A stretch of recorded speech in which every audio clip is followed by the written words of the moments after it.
Yes. Hello students បាទថ្ងៃនេះយើងមាន10 clear ដើម្បី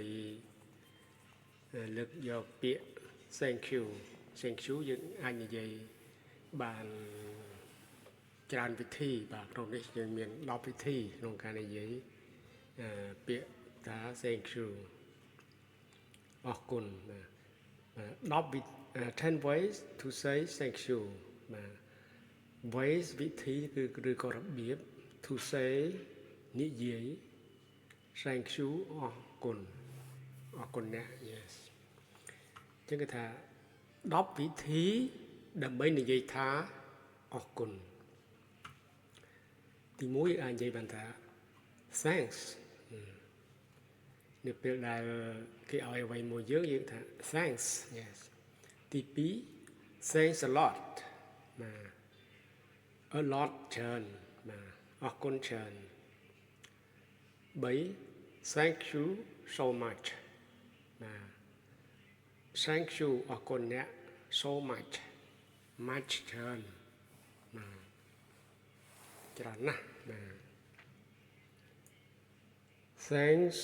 a million បាទ million នេះគឺចំនួន1លានបាទថាអរគុណ1លានដង yes បានន័យថាអរគុណច្រើន thanks a million thanks for your help help នេះជួយ your នេះរបស់អ្នក yes អញ្ចឹងការជំនួយរបស់អ្នកការដែលអ្នកបានជួយ yes your help គេថា thank for your help អរគុណចំពោះការជួយរបស់អ្នក thanks for helping me helping me ជួយខ្ញុំអរគុណដែលបានជួយខ្ញុំបាទ for សម្រាប់ចំណែកអរគុណសម្រាប់ការដែលជួយខ្ញុំ I really appreciate it appreciate ការសរសើរឬក៏សរសើរ yes really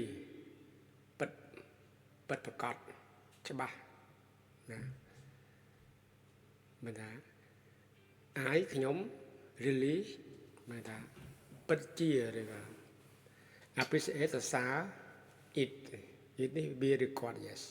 អ្វីអញ្ចឹងគេថា I really appreciate it ខ្ញុំសូមសរសើរនៅរឿងហ្នឹងណាដូចថាគេជួយការងារយើងអីមួយ I really appreciate it អានឹងមានន័យថា thank you ទី7 I'm really grateful នេះគឺជាការដឹងគុណ really នេះគឺពិតជា yes really ពិតមែនណា yes អញ្ចឹង I am really grateful បាទខ្ញុំពិតជាដឹងគុណអ្នកពិតមែនណា yes that's so kind of you ខាងចិត្តល្អ yes ខាងចិត្តល្អ kind of you អំពើល្អរបស់អ្នក yes so នេះគឺបញ្ជាក់នៃបន្ថែមថាណាស់ឬក៏អីចឹងបាទ that is so kind of you នេះគឺជាអំពើល្អរបស់អ្នកណាមិនថាអរគុណដែរ9 I can't thank you enough yes I can't thank you enough yes I cannot ខ្ញុំមិនអាច thank you thank អរគុណ you អ្នក enough ឲ្យបានគ្រប់គ្រាន់ទេ enough គ្រប់គ្រាន់ចឹងគេថាខ្ញុំមិនដឹងជាអរគុណអ្នកយ៉ាងម៉េចទេឲ្យបានពេញចិត្តរបស់អ្នក yes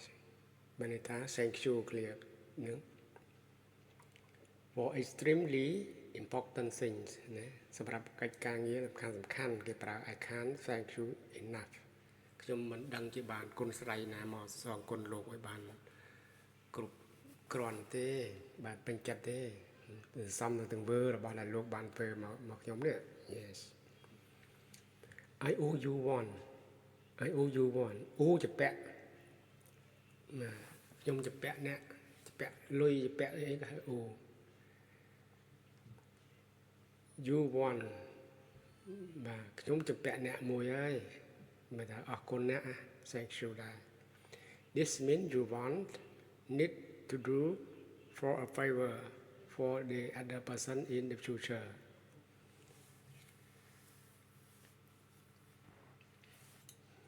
yes I owe you one this means you want or need to do a favor for the other person in the future this ទាំងនេះ means គឺមានន័យថា you អ្នក want ទេចង់ឬក៏ need សេចក្តីត្រូវការ to do a favor ឲ្យធ្វើការអនុគ្រោះ for the other person in the future សម្រាប់មនុស្សដទៃទៀតនៅក្នុងអនាគត